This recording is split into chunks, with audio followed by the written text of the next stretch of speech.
Today we're going to take a look at this. This is a cine rig build that you can use for almost any camera that costs less than $500. And obviously the trick up its sleeve is just the versatility. For example, all I got to do is press a button here and the whole camera comes right out. I can then take a totally different camera, like this is my Lumix S9, and pop it in. There you go. Got a whole different rig with a completely different camera. Or let's say you want to use a really small camera like my Fujifilm X-M5. Well, same thing. Just pop it in. You're good to go. So let's build it. I love the design of this rig so much that I decided to do a giveaway of the entire rig minus the camera to one of you guys. And that's mainly as a thank you for letting me hit 20,000 subscribers here on YouTube, which I hit about 10 minutes ago. So I immediately grabbed a whole bunch of new parts and we're going to build a new one together, and one of you is going to receive this entire setup. So I'm really excited about that. We'll get more into how the giveaway is going to work later on, so you'll have to just watch and find out. So all of the parts in this rig for me came out at a total of, I think it was $492 for every piece involved in this rig. And that includes everything that you need except your camera and your lens. You don't need anything else. Now this is going to work for every camera that is sort of as a compact style camera. It's not going to work for cameras with like a larger viewfinder on top. The tallest camera I was able to get to work with this design was my Sony FX30, which we're watching on right now. So any camera that's taller than this height that you see right here, I don't know if it's actually going to work with your specific cameras. So I'm just going to put that as a caveat. Any camera larger than this, I cannot guarantee that it will work. So just keep that in mind. But basically all cameras that are sort of compact in design, have the viewfinder as like a range finder style, and don't have a big viewfinder on top, will probably work. But again, check your dimensions of your camera and make sure that it's going to fit. All right, I'm going to unbox all of these pieces, lay them out on the table, and then we can see what it is that we're working with, and we'll start putting it all together. So I'm going to go ahead and show you how to build this with my Fujifilm X-M5. But again, it'll work with any sort of small mirrorless sized camera. So we're going to build it with this, but again, I'll show you how you can adjust it to work with different sized cameras. The first thing that you're going to want to do is take your camera and you're going to attach a quick release on the bottom. So what we're going to use is Falcam's F38 quick release plates, which I love these things. These things are awesome. They're just really nice, and this kind of allows us to build the entire quick release system that is built into the whole rig system. You take your quick release plate and attach it on the bottom. A couple of things I would recommend picking up before you get started, just as a couple of extras, is probably a screw pack and this little sort of multi-tool type of thing by SmallRig. These are super handy to have. I haven't built that into the cost of the rig. They're just going to be a couple of little extras that are definitely going to come in handy if you're wanting to have 2 points of contact in all of your pieces. So go ahead, get that attached on there first, and you got your quick release attached to your camera. That's going to work great. And this is one of my favorite things about this whole rig, is you don't need a cage.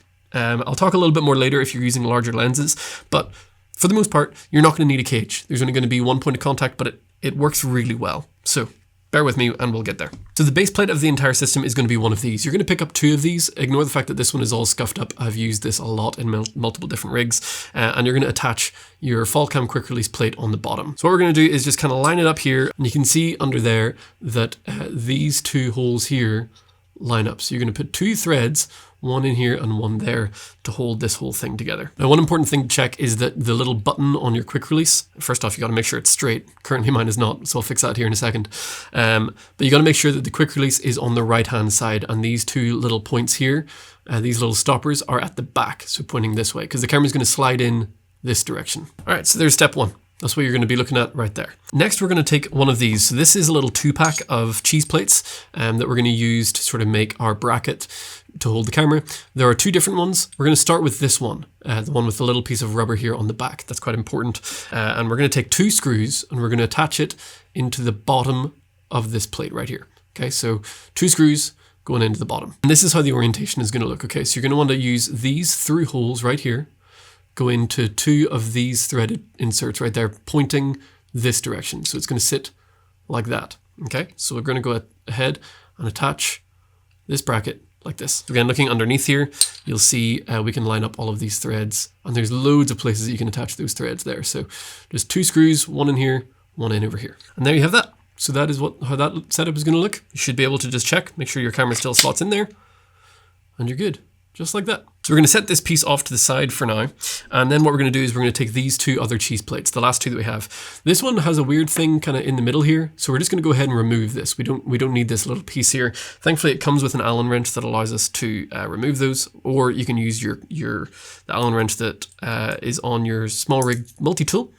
but we don't need this part. So here we have these two pieces right here. And what we're going to do is this through hole here, we're going to put 2 threads or 2 screws through here into the back of this cheese plate right here. So it's going to sit like that. And we're going to just make another L bracket that's going to sit just like this. And then you'll end up with something like that looks like this. This is going to be our top plate that we're going to attach most of our stuff to, like our handle and our monitor. And this is the back plate that we're going to attach our V-mount plate to. But first, we've got to connect these 2 pieces. So what we're going to do is these are going to connect like this. And then depending on how tall your camera is, you can adjust, thanks to this through hole here, you can adjust how tall or how short this is just to match your camera. Now the plate comes with 1 screw. As you can see, it's sort of already got 1 attached here. I'd recommend using another one. So you're gonna need something kind of like this. It's a long sort of tripod style screw. And we're gonna go ahead and throw that in here as well. This gives you 2 points of contact that really does just make this rig so much more sturdy. So again, in your pack of small rig screws, you'll probably need to add, this will definitely help a lot. Not compulsory, but definitely helps quite a bit. Now the holes that I find best to attach this to are going to be this one here and this one are going to be the 2 best ones that I find to attach the screws to. So then once you have that attached, you've got this sort of flexibility where once you loosen these screws here just a little bit, you can slide this whole thing sort of up and down, or you can use different threads to give you different heights depending on what camera that you have. Go ahead, take your camera, slot it in, make sure that it fits. You want just a little bit of clearance, lower that down as close as you can get it, and then hold that in place. Take the camera out, and then go ahead and tighten those screws up so that you know that it's definitely going to work with your camera.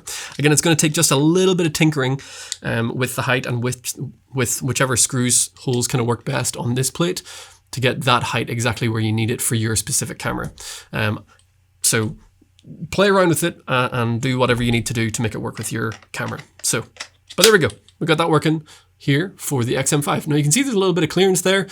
That's not bad. Again, with this camera in particular, I'm using such a light lens that it's really not going to be a problem. If you're using a massive lens on the front, you're going to need to add rails, but I'll show you how to do that at the end if you end up needing that. But if you're using small to medium sized lenses, it's not going to be a problem. All right, so here we have this rig here. Next thing we're going to do is we're going to add our V-mount plate on the back of here. This is just a simple little V-mount plate. I believe it's by Small Rig, and it's got 2 threads already attached. So what you're going to need to do is you're actually going to take these 2 threads out and you're going to put them in the bottom instead of the top. We're going to take this and we're going to attach these 2 threads onto the back of this plate. Again, make sure that this is facing downwards, and you're going to attach them into these 2 holes right here. So those 2 kind of wider ones. It should line up, and it looks like it's going to sit pretty high, but trust me, it works pretty well. So go ahead and get those attached on like this, and there you have that, just sitting like that. Now the V-mount battery that we're going to use is this one here by K&F Concept. It's really affordable. I think there was a deal on at the moment. It's like $89, but there's like a $10 or $15 coupon. So I think I got this for like 70, 75 bucks, which is great for a 99 watt hour V-mount battery. And the nice thing is it's got a ton of ports. So it's got a little button here that shows you the charge. This one's not fully charged. You've got a D-tap port on this side. You got a D-tap port on this side, and then you also have a bunch of ports on the top. You got a DC, USB-A, and USB-C, and the USB-C can be used for charging the battery as well, which is really nice because nobody likes to carry around D-tap chargers. But yeah, so very simply, you take your V-mount battery and you put it on the whole rig. You got it sitting just like that. You're good to go. So this is kind of like the core of the rig, the main sort of feel of it. Again, if you go ahead and attach your camera on here, you know, you kind of got a good little thing going here already, which I think is quite nice. I also would just point out it's probably best to go ahead and open your camera screen before you attach it. Not all camera screens are going to fit here perfectly well, but as you can see, this one fits basically perfectly. You get a lovely little slot here where the monitor rests against the battery, and it has just enough clearance that it's not going to be sticking out the back, which I think is really nice. So that works great. Let's attach our monitor. Now, one of the things I love about this rig is how low we can get the monitor compared to the rest of the rig. So we're actually going to let's go ahead and just take this camera out so you can see a little bit easier. We're going to attach our monitor onto these threads here on the front of this. So this is the monitor mount we're going to use. Again, this is by Small Rig. This one is nice because it just has 2 screws. So it's not like a NATO or anything like that. It's not quick release. But for this actually works great. So what we do is we take our monitor and we attach 2 threads right on here. Get that all snug and tightened up. And you should have something that looks like that. Now you've got this nice little monitor mount on the front here.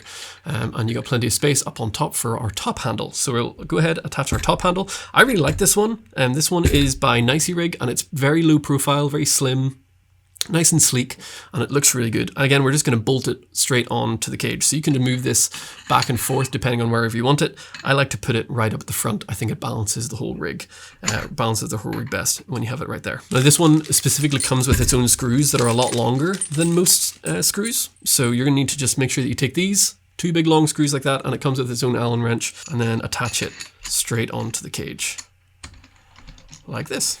And there you have it. Here's a really great looking little setup here. You got a nice big top handle that's really well secured. Doesn't get in the way of the battery, so that's quite important. You can still detach and attach your batteries, no problem at all, like that. And we could take our camera, go ahead and slot it in, and look at that. Looking great, really liking it. Lastly, let's go ahead and attach our monitor.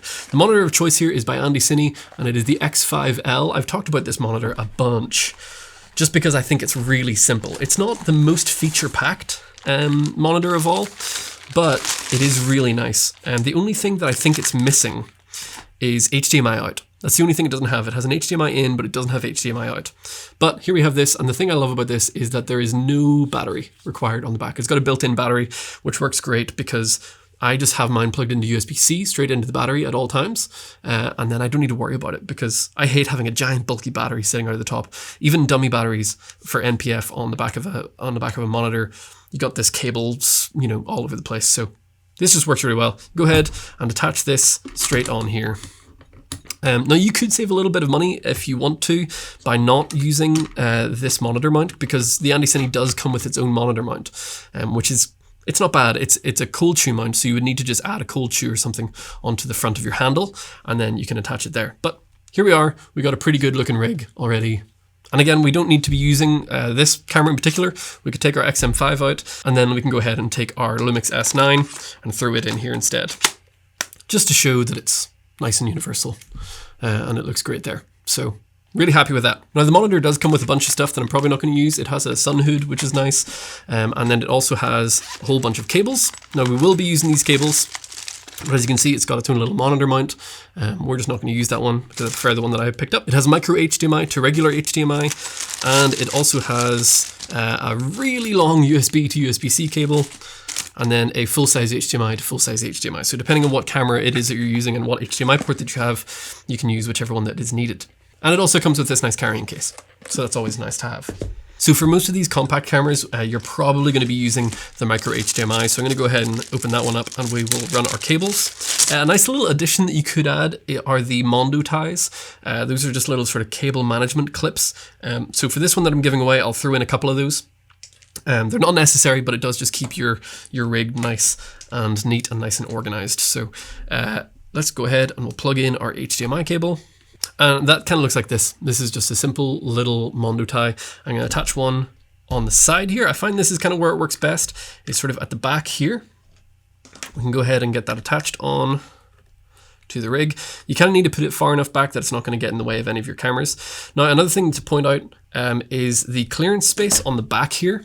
If you don't have enough space behind the camera before you hit this plate, just move your quick release plate forward on the bottom cheese plate. So as you can kind of see here, like instead of using those screws, you can move the whole thing forward and put a couple of screws through here into the quick release. So if you're using something like an Olanzi fan or something on the back of your camera to sort of keep your camera cool, then you just need to move that forward a little bit and it'll work just fine. But there we have our little Mondo tie on there.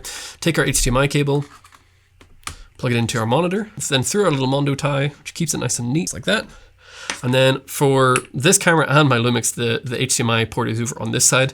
Other cameras like my Sony a6700, which you're watching right here, it'll be on this side. So just run your cable to whichever side that you need to. So there you go. And that keeps that cable nice and neat. The only other thing that we have to do is power the monitor. And how we're going to do that is with this. I really like these. This is just a little small rig USB-C right angle to DTAP. And it's got a little converter in here that makes sure that it's not going to output too much power.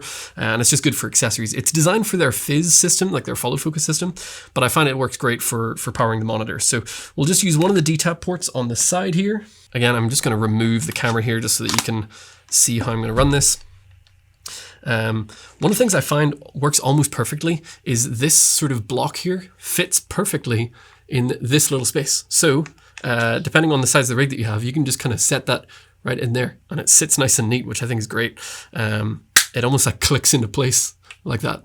So depending on the size of your camera and how much space you need, that fits perfectly in there, which I think is just really cool.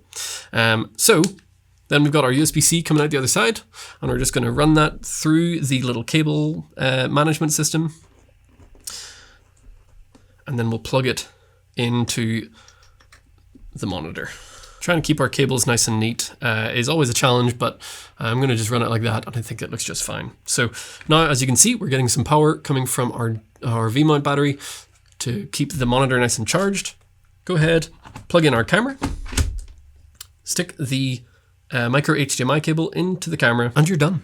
This is basically it. The only thing that you're going to have to add is whatever tripod plate that you want. So I'm using mostly the Manfrotto 501 quick release plates. So you can mount it wherever you want, but there's tons of space on the bottom here that you can use just to attach this plate. So just use whatever you need to do. And again, I'm not going to include this because different people have different tripods, but it's pretty simple. So whatever tripod plate that you have, you can just go ahead and attach that on here. So the only thing that you need to add specifically that I haven't included in this build is a specific power cable or system for your camera. Every camera is kind of different in how you want to do power. Sometimes if a camera overheats really easily, you're probably going to want to use a dummy battery because that'll help mitigate all of your overheating. And then you can just use the DC port or the other DTAP that is here on the battery. Or for a lot of cameras, you can just run it through USB-C and just power the battery that is inside the camera over USB-C. And again, that just makes it really quick and easy. So I'll leave that to you to decide how you want to power your camera. Again, if you're worried about overheating, go with a dummy battery. If you're not worried about overheating, then use USB. I just find that works kind of best. I like using USB personally, but that is entirely up to you. Now, people ask all the time about audio. I tend to almost entirely every single time run audio outside of my camera rig, and I'll record it separately. So that's why I haven't included audio in almost any of my rigs, because everybody's using different audio systems. So just plug in whatever you have and use it. There are mounting places everywhere on this rig. So you can mount this, you can mount a little wireless receiver wherever you want. You can put it on the front of the handle, top of the handle, back of the handle, right on this plate here. If you move the camera forward, you can even add it in behind the camera. There's loads of stuff that you could do. So just do some problem solving and fix that one for yourselves. But this is the basic rig. And again, the best thing about this is you unplug your USB-C cable and your micro HDMI and your camera's out. Just like that. Look at that. Is that not awesome? I think that's just so cool. So this is the whole rig. If you're wanting to get into the giveaway of this rig in particular, all you have to do is be subscribed to the channel and then comment down below. Just leave a comment, any comment, and include your Instagram handle. I will contact you through Instagram. If you're the winner, I'm going to choose it in 1 week. So you've got 1 week from the time that this video has gone live to get your comment down there. Again, include your Instagram handle and I will contact you through Instagram if you have won. If you do win, you will be contacted by this Instagram page and this Instagram page only. If it is not this page, or if it is through Telegram or anything like that, or even through YouTube in the comments or anything like that, it's not me. It's not me at all. It's just through Instagram. So I'm just making that clear. Please do not get scammed by somebody pretending to be me. So subscribe to the channel and leave a comment, including your Instagram handle, and you might be in to win an entire rig that will work for your camera. One other thing I really should mention is that if you have a really big, heavy lens on the front of this, I'm talking like a 70-200 or something really large and heavy, like a large cinema lens or anamorphic lens or something like that. If you're worried about this kind of sagging or moving because of, it's only got the contact on the bottom, it's not attached on the top, then what I would recommend if you're concerned about that is you're just going to need to get one of these. This is just a little 15mm rail base plate, and you're going to need to attach rails and then a lens support system, and you'll be set. You won't have any problems at that point. But if you have a small to medium-sized lens, even like a medium-sized cinema lens like you see here on my A6700, it's going to work just fine. I didn't have any problems. There's a tiny little bit of sag, but it's really not that bad, and these things are pretty strong. But again, if you're worried about that, throw some 15mm rails on the bottom where the tripod plate currently is, and add a lens support, and you'll be fine. You won't need to spend a huge amount of money, maybe an extra $100 for something like that. But if you're using massive, expensive lenses, you've got $100 to spend on a rail support system. So just thought I'd throw that in there. So anyway, that's what I have. This is the new rig. It is my favorite. I don't know how I'm going to top this in the future, so that's a bit of a problem. But I hope you've enjoyed the video. If you have, hit the like button, drop a comment, maybe even subscribe as we continue to build this channel. I appreciate all of you for doing so, and I hope that you have a wonderful day.